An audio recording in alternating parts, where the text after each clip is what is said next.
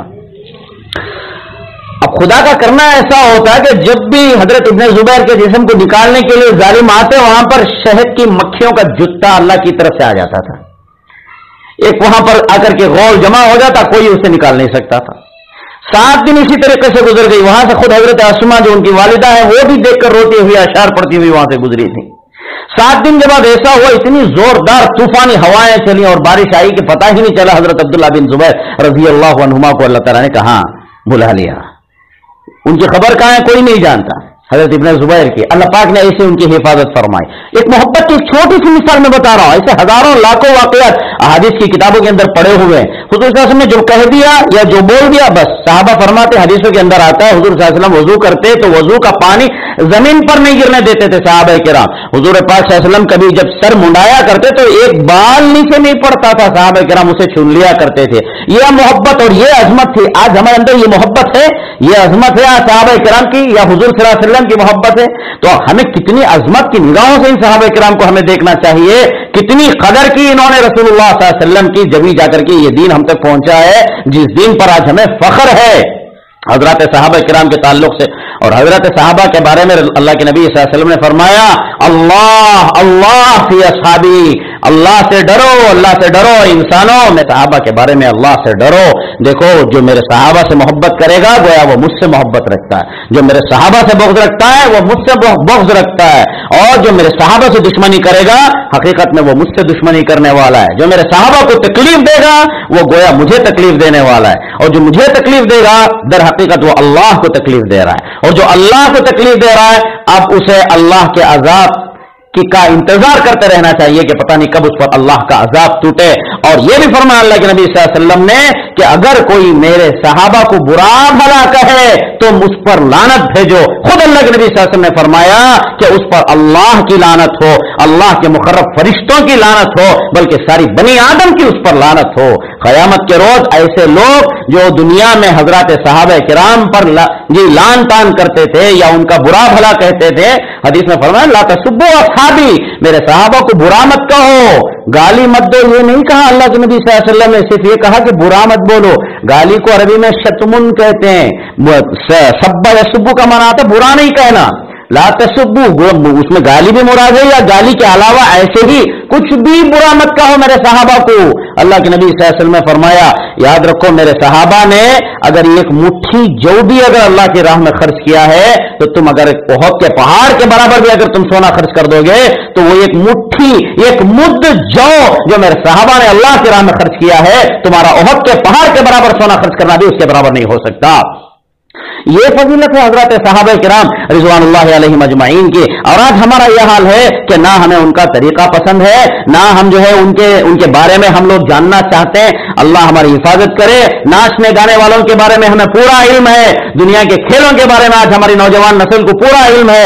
IPL چل رہا ہے، جانتے ہو ہر بچے سے ہر نوجوان سے پوچھو وہ ہر ایک کے بارے میں بتائے گا کون جیت رہا ہے کون ہار رہا ہے، جس کا ہمیں کوئی جس سے ہمیں کوئی سروکار نہیں. ان چیزوں کے بارے میں ہم جانتے ہیں، فلموں کے بارے میں ہمیں معلوم، ناچنے گانے والوں کے بارے میں ہمیں معلوم. اگر نہیں معلوم ہے تو ہمارے وہ رشد و ہدایت کا سامان جن کے صدقے ہمیں دین ملا اسلام ملا ان کے بارے میں ہم نہیں جانتے. صحابہ کرام کے ناموں کو ہم نہیں جانتے. حد تو یہ ہے کہ آج کہیں پر کسی کے گھر میں ولادت ہوتی ہے، بچہ پیدا ہوتا ہے تو آ کر کے نام پوچھا جاتا ہے، صحابی کا نام بتائیں تو کہتے ہیں نہیں حضرت کوئی نیا نام بتائیے، کوئی لیٹسٹ نام بتائیے. جی ابو بکر سے بھی نام کوئی اچھا ہے، عمر سے کوئی اچھا نام ہے، عثمان علی سے کوئی اچھا نام، زید سے اسامہ سے کوئی اچھا نام. یہ وہ نام ہے جو اللہ کو پسند ہے، یہ وہ نام ہے جو اللہ کے نبی صلی اللہ علیہ وسلم کو پسند ہے. اللہ اپنے صحابہ سے، اللہ کے نبی اپنے صحابہ سے اس لیے نہیں پیار کرتے تھے کہ وہ پیسے والا ہے، اس لیے نہیں پیار کرتے تھے کہ وہ باڈی بلڈر ہے، اس لیے نہیں پیار کرتے تھے کہ وہ گورا ہے، کالا کلوٹا بھی ہوتا تو وہ اللہ کے رسول کا لاڈیلا ہوتا۔ حضرت بلال کالے تھے، حبشی النسل تھے، غلام تھے، جی جب اذان دیتے عرش جھوم جاتا تھا، اللہ کی طرف سے ان کو سلام آتا۔ کیا بڑا مقام تھا ان حضرات صحابہ کا۔ ایک روایت ذہن میں آگے سناتا ہوں، ایک صحابی ہے حضرت سعد ہی ان کا بھی نام ہے، حالانکہ سعد نام کے کئی صحابہ گزرے ہیں، ایک تو وہ حضرت سعد ہیں جو حضرت سعد بن ابی وقاص کے نام سے مشہور ہیں، جو حضور صلی اللہ علیہ وسلم نے جن کو دعا دی تھی۔ سارے صحابہ حضور صلی اللہ علیہ وسلم کو دعا دیتے تھے کہ فدا کا ابی و امی یا رسول اللہ، اے اللہ کے نبی صلی اللہ علیہ وسلم میرے ماں باپ آپ پہ قربان۔ حضور نے حضرت سعد کو دعا دی ہے، ارمی یا سعد فدا کا ابی و امی، سعد تیر چلو میرے ماں باپ تجھ پہ قربان۔ کتنی بڑی بات ہے حضرت سعد بن ابی وقاص۔ ایسے ہی ایک سعد ہیں، کالے کلوٹے تھے، حضور صلی اللہ علیہ وسلم کی خدمت میں آئے، شرماتے ہوئے بہت ہی غم زدہ آ کر کے پوچھے، اے اللہ کے نبی صلی اللہ علیہ وسلم میں کالا کلوٹا ہوں، میرا حسب نسب کوئی خاص نہیں، کیا میں جنت میں آپ کے ساتھ آ پاؤں گا؟ حضور نے فرمایا کیوں نہیں، ضرور آ پاؤ گے، ضرور آؤ گے۔ فرمایا اللہ کے نبی صلی اللہ علیہ وسلم میں تو ایسا ہوں کہ دنیا والے مجھے پسند ہی نہیں کرتے، حتیٰ کہ کوئی مجھے لڑکی دینے کے لیے تیار نہیں، کہیں میرا رشتہ نہیں ہوتا۔ حضور صلی اللہ علیہ وسلم نے فرمایا بنو ثقیف کے ایک آدمی ہیں، کچھ نام ہے غالباً عمر ابن وہیب، ایسا کچھ نام ہے، بنو ثقیف کے ہیں، کہا تم ان کے پاس جاؤ اور جا کر کے کہو میں نے بھیجا ہے تمہیں کہ وہ اپنی لڑکی کا تم سے نکاح کر دیں۔ حضرت سعد گئے، جا کے دروازہ کھٹکھٹایا، پوچھا کون کام ہے؟ حضور صلی اللہ علیہ وسلم کے پاس سے آیا ہوں، سعد ہوں۔ کہا کیا کام ہے؟ کہنے لگے آپ کی بیٹی سے نکاح کرنے کے لیے حضور صلی اللہ علیہ وسلم نے کہنا بھیجا ہے۔ میں اور آپ ہوتے ہوئے کیا کرتے؟ ہاتھ پیر توڑ دیتے، کالا کلوٹا انسان، اور ایک طرف بنو ثقیف کے مالدار رئیس، اتنے بڑے آدمی، اب ان کے پاس میں جا کر کے رشتہ مانگنے لگے۔ انہوں نے عام باپ کی طرح جو ہے انکار کر دیا کہ نہیں نہیں ایسا نہیں ہو سکتا۔ اب وہ الٹے پاؤں بھاگ کر رہے، کیونکہ پہلے ہی ان کے دماغ میں تھا کہ بھئی مجھے تو کوئی رشتہ دیتا ہی نہیں۔ اندر سے ان کی لڑکی چلانے لگی، کہنے لگی اللہ ابا جان آپ نے کیا کام کر دیا، ارے جلدی جاؤ پکڑو اس نوجوان کو بلاؤ، کہیں ایسا نہ ہو کہ کوئی وہی اللہ کی طرف سے نبی پر نازل ہو جائے اور ہمارا یہ ہم سے قطع تعلق ہو جائے، سب کٹ جائے ہم سے، جلدی بھاگو۔ اتنے وہ صحابی دوڑنے لگے حضرت صاحب کے پیچھے پیچھے۔ وہ جب تک پہنچتے حضرت صاحب نے جا کر کے حضور صلی اللہ علیہ وسلم کو سارا قصہ سنا دیا تھا کہ اللہ کے نبی میں گیا تھا، لیکن جیسا کہ میری توقع تھی انہوں نے انکار کر دیا۔ اب وہ پیچھے ہی تھے تو حضور نے ان پر جب نظر ڈالی تو پوچھا کیا تم نے میرے قاصد کو رد کر دیا؟ میں نے جو کہلایا تھا تم نے اس کو انکار کر دیا؟ میرے پیغام کو تم نے سنا نہیں؟ انہوں نے کہا نہیں اللہ کے نبی صلی اللہ علیہ وسلم کچھ بھول چک ہو گئی، میں غلطی کی معافی چاہتا، میری بیٹی حاضر ہے، ساتھ سے نکاح کر دو۔ اب حضرت صاحب پھر کہنے لگے اللہ کے نبی صلی اللہ علیہ وسلم سے کہ اللہ کے نبی نکاح تو آپ کر دیں گے، میں غریب انسان ہوں۔ حضور نے نکاح بھی کر دیا اور 400 درہم 400 دینار مہر مقرر کر دیا۔ کہنے لگے میرے پاس میں اتنا کچھ ہے نہیں دینے کے لیے، کیا کروں؟ حضور نے 3 صحابہ کے نام بتا کر کہا ان کے پاس جاؤ اور کہنا کہ میں نے تم کو بھیجا ہے، اور 200 دینار وہ تمہیں دیں۔ اس میں ایک حضرت علی تھے، ایک حضرت عثمان تھے، غالباً ایک حضرت عبد الرحمن بن عوف تھے، یا کوئی تھے، بہرحال 3 صحابہ تھے، ان کے پاس میں بھیجا حضور صلی اللہ علیہ وسلم نے۔ اب جا کر کے یہ پیغام ان کو سنایا تو انہوں نے بجائے 200 کے اور کچھ زیادہ ہی دے دیے، لگ بھگ 600 سے زائد ان کے پاس میں رقم جمع ہو گئی، 600 دینار یا 600 درہم سے زیادہ کی رقم جمع ہو گئی۔ اب حضور نے فرمایا کہ 400 تو تم اپنی زوجہ کو مہر کی رقم ادا کر دینا جی، اور باقی ہے جو 200 یا اس سے کچھ زائد ہے اس سے تم اپنی ضروریات کے سامان مہیا کر لینا، کھانے پینے وغیرہ کی۔ اب یہ جا ہی رہے تھے، اتفاق سے ان کے کان میں آواز پڑ گئی کہ اللہ کی طرف سے اللہ کے نبی کا اعلان ہے جہاد کے لیے تیار ہو جاؤ جی۔ تو جیسے ہی ایک آواز ان کے کان میں پڑی، انہوں نے آسمان کی طرف فنظر نظرۃ فی السماء، حدیث کے الفاظ ہیں، انہوں نے اپنی نگاہ اٹھائی آسمان کی طرف اور کہنے لگے یا اللہ جو تجھے منظور ہے وہی ہوتا ہے، اے اللہ تو گواہ رہنا جی، میں محمد رسول اللہ صلی اللہ علیہ وسلم کا غلام ہوں، میرے پاس میں یہ جو رقم جمع ہے جسے لے جا کر کے میں اپنی بیوی پر خرچ کرنے جا رہا تھا، اپنے اہل و عیال پر میں خرچ کر رہا تھا، اے اللہ اس پیسے سے میں جنگی ساز و سامان خریدنے جا رہا ہوں۔ حضرت سعد گئے اور اس پیسے سے جنگ کا جو ساز و سامان ہوتا ہے، تلوار وغیرہ جو بھی زرہ، وہ سب کے سب خرید کر کے لائے اور اپنا چہرہ بھی چھپا لیا کہ کہیں ایسا نہ ہو حضور کی نظر مجھ پر پڑ جائے اور حضور فرما دیں گے بھی تم تو ابھی نئے نوشا ہو، تم نکل جاؤ، یا صحابہ میں سے کسی کی نظر پڑ جائے یا سسر صاحب کی نظر پڑ جائے، اس لیے اپنا چہرہ بھی ڈھانپ لیا کہ کسی کی نظر نہ پڑے، اور چھپ کر کے آ کر کے اندر گھس گئے، صحابہ کرام کے مجمع میں چلے گئے۔ اب جب وہ لڑ رہے تھے تو وہاں پر حضور صلی اللہ علیہ وسلم نے حضرت سعد کے بازوں سے ان کو پہچان لیا کہ یہ تو وہ سعد ہے۔ جب قریب آئے تو پوچھا انت سعد، تم تو سعد ہو؟ کہا کہ ہاں میں سعد ہی ہوں. تو پھر حضور نے فرمایا تم سعد نہیں، تم تو سعید ہو. سعد نام ہے، سعید ہو، نیک بخت ہو. تم نے تو دنیا کے عوض میں آخرت کو ترجیح دے لی. دنیا ابھی نکاح ہوا تھا تمہارا، بجائے یہ کہ تم اپنے دینار درہم لے کر کے اپنی زوجہ کے پاس میں جاتے، اسے مہر دیتے، تم اپنی زندگی گزارتے، اپنا ساز و سامان خریدتے، اس پیسے سے تم نے آخرت تیار کر لی. حضور صلی اللہ علیہ وسلم نے ان کو اپنے زانوں پر بٹھایا، اپنے زانوں پر لٹایا. حضور صلی اللہ علیہ وسلم کے زانوں مقدس پر حضرت سعد کی روح قفس انصری سے پرواز کر گئی. حضور صلی اللہ علیہ وسلم بھی آپ دیدہ ہو گئے، غمگین ہوئے، رو رہے تھے. پھر آپ ہنس پڑے اور اپنا چہرہ موڑ لیا. پاس میں کوئی صحابی تھے، انہوں نے پوچھا اللہ کے نبی صلی اللہ علیہ وسلم یہ کیا بات ہوئی؟ پہلے تو آپ رو رہے تھے، پھر ہنسے، اپنا چہرہ موڑ لیا. تو حضور اکرم صلی اللہ علیہ وسلم فرماتے ہیں، حدیث کے اندر آتا ہے، میں رو اس لیے رہا تھا کہ سعد کی سارا واقعہ سعد کا میرے سامنے تھا کہ ابھی تو اس کا نکاح بھی ہوا تھا اور بیچارہ یہاں سے چل پڑا. یہ سب سوچ کر کے میں رو رہا تھا. پھر میں مسکرایا اس لیے کہ یہ اللہ کے پاس میں گیا، اللہ تعالیٰ اسے میرے حوض سے پانی پلا رہے تھے، یہ بھی میں دیکھ رہا تھا، تو دیکھ کر مجھے خوشی ہوئی، میں مسکرا رہا تھا. پھر میں نے جو چہرہ ادھر پھیر لیا وہ اس لیے پھیرا کہ جب یہ پانی پی رہا تھا حوض پر پہنچ کر کے میرے، تو وہاں پر جنت کی حوریں اس کے پاس دوڑ کر آ رہی تھی فرط محبت میں، اور اتنی تیزی سے آ رہی تھی کہ ان کی پنڈلیاں کھل رہی تھی. یہ دیکھ کر کے مجھے شرم آئی اور میں نے اپنا چہرہ موڑ لیا. یہ ہوتی ہے محبت حضور صلی اللہ علیہ وسلم کی، اور وہ عظمت صحابہ کرام کی.